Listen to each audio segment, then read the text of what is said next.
ఎట్టవేలకు భారతదేశ వ్యాప్తంగా భారతదేశంలో ఉన్నటువంటి ఎయిర్పోర్ట్లన్నీ కూడా బస్ స్టేషన్లు రైల్వే స్టేషన్ల గత వారం రోజులు కావచ్చు లేదా 10 రోజులు కావచ్చు ఏ విధంగా కితకితలాడిపోయో అందరికీ కూడా తెలిసినటువంటి విషయమే.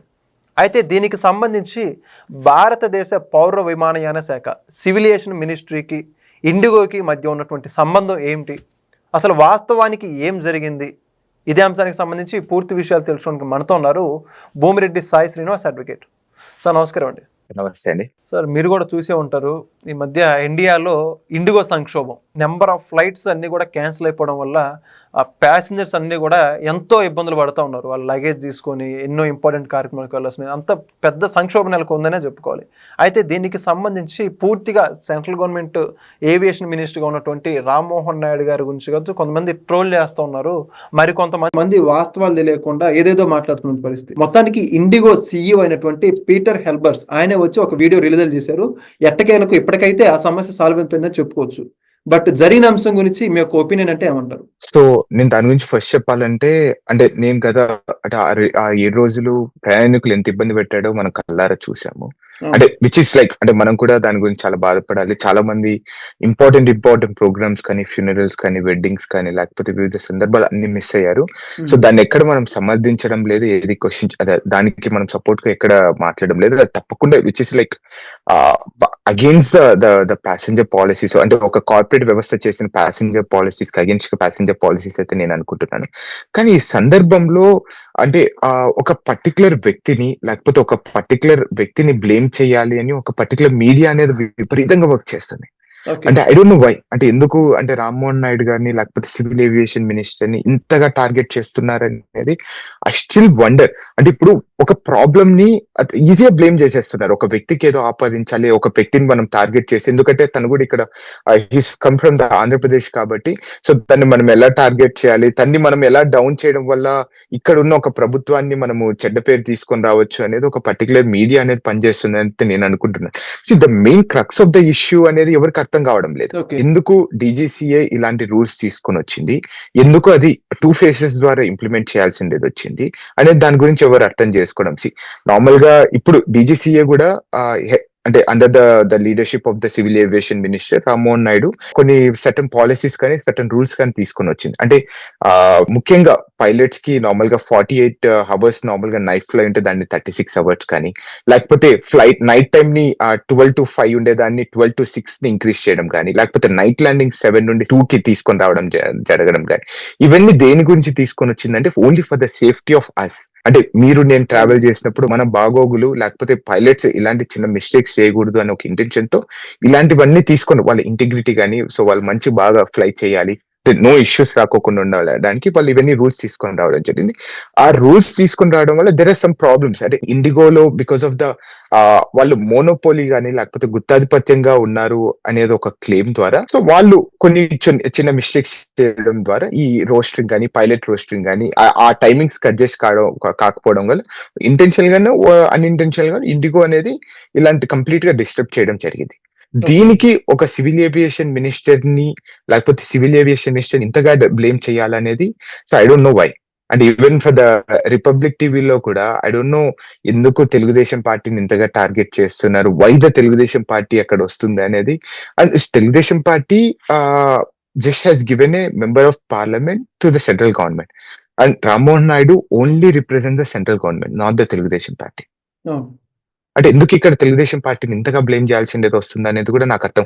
అండ్ పిక్చర్ గా తీసుకుంటే తెలుగుదేశం పార్టీని no one is blaming, only YSRCP government blame చేస్తుంది ఇక్కడ, ఎందుకంటే ఇక్కడ ప్రధాన ప్రతిపక్షం కాబట్టి. అట్లనే ఇక్కడ ఏదో ఇంకా వేరే ఇష్యూస్ అయితే ఎక్కడ కనపరావడం లేదు. అంటే ప్రస్తుతం ఉన్న కూటమి ప్రభుత్వంలో ఎక్కడే కానీ లూప్ హోల్స్ కానీ తప్పులు కానీ ఎక్కడ కనపరావడం లేదు. వీళ్ళు ఏదో ఒక తప్పును ఆపోదించాలి, లేకపోతే ఇక్కడ వీళ్ళకి అటాచ్ చేయాలని ఒక ఇంటెన్షన్ తో ఇవన్నీ చేస్తున్నారైతే నేను అనుకుంటున్నాను. ఓకే, అయితే ఇప్పుడు మనం చూసుకుంటే లేటెస్ట్ గా ఏదైతే ఒక పార్లమెంట్ హౌస్ లో యొక్క రామ్మోహన్ నాయుడు గారు ఇచ్చినటువంటి ఎక్స్ప్లెనేషన్ కావచ్చు, జరుగుతున్నటువంటి ఆయన ఎట్లా రీసాల్వ్ చేస్తున్నారో అంతా కూడా ఎక్స్ప్లెయిన్ చేసిన తర్వాత పీఎం మోడీ గారు ఆయన అప్రిషియేట్ చేస్తూ పర్సనల్‌గా పిలిపించుకొని మాట్లాడినట్టు మనందరికి కూడా తెలిసిన విషయమే. బట్ దాని గురించి కూడా నెగెటివ్ ప్రాపగండా చేస్తూ కంప్లీట్‌గా దీనికి ఒక పొలిటికల్ ఎజెండాగా మార్చడం, ఆ వాస్తవాలన్నీ ఎందుకు తెలుసుకోలేకపోతున్నారంటారు వాళ్ళు? అంటే ఇంకా మూర్ఖత్వం అండి. సో అంటే దిస్ నాట్ న్యూ. అంటే లేకపోతే వైఎస్ఆర్‌సీపీ వాళ్ళ సోషల్ మీడియాకి కానీ ఇది కొత్తగా కాదు. అంటే వాళ్ళు స్టార్టింగ్ నుండి ఆ పార్టీ ఎప్పుడు స్థాపించినప్పటి నుండి ఇప్పటి వరకు వాళ్ళు చేసేదంతా పర్సనల్ గా డ్యామేజ్ ఎలా చేయాలి, అంటే వ్యక్తిగతంగా వాళ్ళ మీద విమర్శలు ఎలా చేయాలి, వాళ్ళని ఒక పర్టికులర్ వ్యక్తిని మనం ఎలా టార్గెట్ చేస్తే మనం బెనిఫిట్ అయిపోతాం అనే ఒక ఇంటెన్షన్స్ తోనే వాళ్ళంతా that's a part of the cruel political game play అనే లాగానే మనం ట్రీట్ చేయాలి. అది విచ్ ఇస్ నాట్ న్యూ కదా. ఈ రోజు నువ్వు నేను మాట్లాడుకోవాల్సింది ఏంటంటే ఇది కొత్త కాదు వాళ్ళకి. ఇది ఎప్పుడుండో గత పార్టీ స్థాపించినప్పుడు నుండి ఇది వాళ్ళకి అలవాటు. ఓకే. సో దీన్ని మనం పెద్ద సీరియస్ గా కన్సిడర్ చేయకూడదు. కానీ దీని ద్వారా ఏమైతుందంటే వీళ్ళు ఒక వ్యక్తిని టార్గెట్ చేయడం ద్వారా ద మెయిన్ పర్టికులర్ ఇష్యూ అనేది మనం మిస్ అవుతున్నాం. హ్మ్. అంటే ఇప్పుడు సో ఇండిగోని మనం ఎలా ఇలాంటివి నెక్స్ట్ ఫ్యూచర్ లో చేయకూడదు అనేది ఇండిగోని మనం బ్లేమ్ చేయకోకుండా మనం సివిల్ ఏవియేషన్ మినిస్టర్ ని బ్లేమ్ చేయడం ద్వారా ఏమొస్తుంది అనేది ఎవరికి అర్థం కావడం. ఓకే. ఈవెన్ అంటే మై పాయింట్ ఈస్ అంటే ఈవెన్ ద నేషనల్ మీడియా గానీ ఇక్కడ గానీ మోనోపోలీ అంటే గుత్తాధిపత్యంగా అంటే ఎక్కువ మార్కెట్ ఇండిగో అనేది ఎలా వచ్చింది అనేది ఎవరికి అర్థం కావడం లేదు. ఓకే. అవును. అంటే 63% ఇండిగోకి మార్కెట్ వచ్చింది. ఓకే. ఆ చిన్న ఏది చిన్న జరిగినా గానీ ఇండిగో మార్కెట్ కి ఇట్ కొన కొలాప్స్.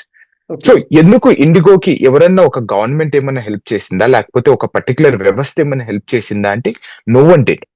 ఇండిగోకి మోనోపోలీ గానీ గుత్తాధిపత్యంగా లేకపోతే 63% మార్కెట్ షేర్ రావడానికి ఎవరు హెల్ప్ చేయలేదు. ఓకే. సో దానికి వివిధ కండిషన్స్ కానీ వివిధ సర్కమ్స్టాన్సెస్ కానీ హెల్ప్ చేశాయి. For example let's take an example Kingfisher. అంటే మనం చిన్నప్పుడు ఉన్నప్పుడు కింగ్ ఫిషర్ అనేది one of the most the fancy airlines in India. Yes. Yes. So exactly. Kingfisher అనేది కొలాప్స్ అయిపోయింది. హ్మ్. అవునా కదా. అవును. కింగ్ ఫిషర్ మార్కెట్ షేర్ అంతా మళ్ళీ దాని తర్వాత ఇది వీళ్ళు తీసుకున్నాడు జరిగింది. అంటే ఇండిగో వాళ్ళు మార్కెట్ షేర్ తీసుకున్నారు.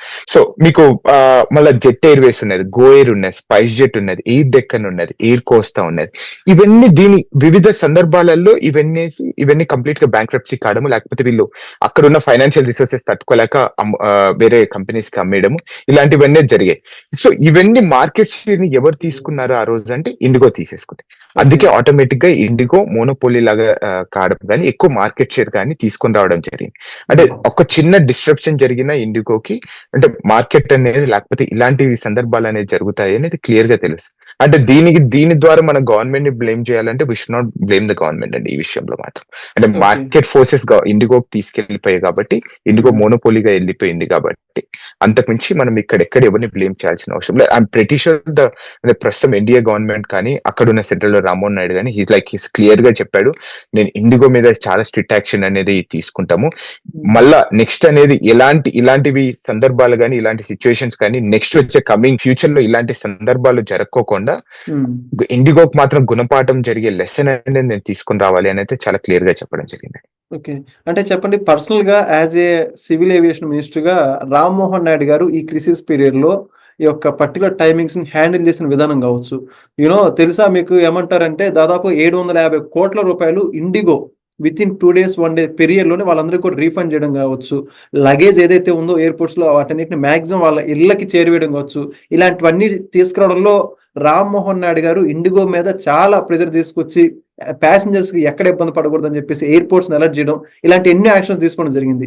ఈ హ్యాండిల్ చేసినటువంటి తీరు గురించి మీరు ఏమంటారు? ఓకే. సో ఒక సింపుల్ థింగ్ అండి, గత 7 days నుంచి జరుగుతుంది. అంటే he can directly come to the press and he can talk something అండి. అంటే బ్లేమ్ ఎవరి మీదకో వేసి లేకపోతే ఎవరో ఒకరి మీద బ్లేమ్ గేమ్ అనేది చేయొచ్చు. He has an option but he didn't do it. 7 days నుండి ఎంత సమయస్ఫూర్తిగా తను ఈ విషయాన్ని హ్యాండిల్ చేస్తున్నాడో మనకు క్లియర్ గా అర్థమవుతుంది. ఎంత కామ్ గా ఎంత కంపోజ్డ్ గా ఈ సిచ్యువేషన్ కానీ అంటే ఎవరిని మనం ఇప్పుడున్న ప్రస్తుతం సిచ్యువేషన్స్ లో రాజకీయం ఎక్కడ చేయకూడదు, ఎవరి మీద కానీ బ్లేమ్ చేయకూడదు అనే ఒక ఇంటెన్షన్స్ తో తను ఎంత కామ్ గా ఎన్ని విమర్శలు కానీ ఎంత పర్సనల్ అటాక్ కానీ అంటే ఈవెన్ లైక్ అంటే ప్రతి చిన్న విషయాన్ని ఒక పర్టికులర్ సెట్ ఆఫ్ మీడియా కానీ తన్ని ఎలా బ్లేమ్ చేయాలని చూస్తున్నా కానీ he didn't even lose his composer. He did not ఎంత కామ్ గా తను వెళ్తున్నాడో మనం కూడా ఒకసారి ఆలోచించుకోవాలి. అంటే he is like age 35 to 40 years. అంటే అలాంటి వ్యక్తికి ఇంత కంపోజర్ రావడం కానీ ఇంత కామ్ గా రావడం కానీ which is impossible for everyone.